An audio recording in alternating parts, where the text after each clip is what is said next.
దైవ మర్మములు మార్చి 12. నిన్ను గొప్ప జనముగా చేసి నిన్ను ఆశీర్వదించి నీ నామమును గొప్ప చేయుదును, నీవు ఆశీర్వాదముగా నందువు. ఆదికాండము 12:2. దేవుని పునరుత్థాన శక్తిని రుజువుపరచుటకు అబ్రహాము ముసలివాడై అతని భార్యకు కానుపు ఉడుగు వయసు వచ్చినంత వరకు సంతానం కొరకు కనిపెట్టినట్లు దేవుడు చేసెను. దేవుడు నూతన జీవమును వారిరువురి దేహములలో పోసిన పిమ్మటనే వారికి కుమారుడు కలిగాను. హారానును విడిచిన తరువాత 25 సంవత్సరములు వారెంత వేదన అనుభవించిరో మనము ఊహించగలము. అబ్రహాము నీతిమంతుడైనను అతనికి సంతానం అనుగ్రహింపబడలేదు. ఆదికాండము 12:2-15:2లో అతడు ఒక కుమారుని కొరకు చాలా కాలము కనిపెట్టి చివరకు తన గృహ నిర్వాహునికి ఆస్తి అంతయు వ్రాసి ఇచ్చుటకు సిద్ధపడెను.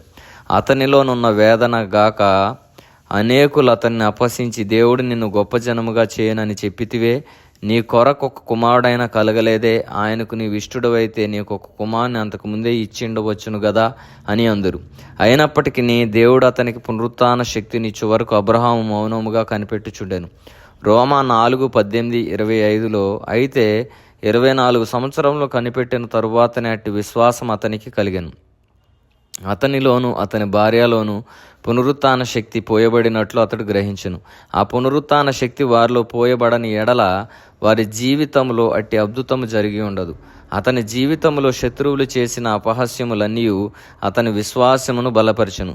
మొదట అబ్రహామునకున్న కొంత విశ్వాసమును బట్టి దేవుడు అతనికి కనబడినప్పుడు అతడు తన గృహమును విడిచి యెహోవాను వెంబడించెను. అయితే దేవునికి అంత మాత్రమున సంతృప్తి కలగలేదు. అబ్రహాము పునరుత్థానపు శక్తిని పూర్తిగా అనుభవించినంత వరకు దేవుడు అతన్ని అనేక అనుభవముల ద్వారా తీసుకొని వెళ్ళెను.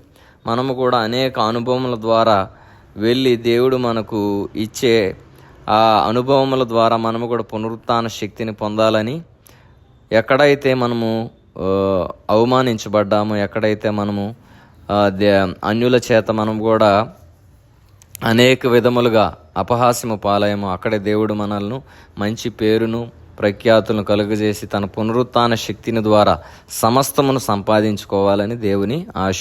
అట్టి జీవితం కూడా దేవుడు మనందరికీ దయచేయును గాక. ఆమెన్.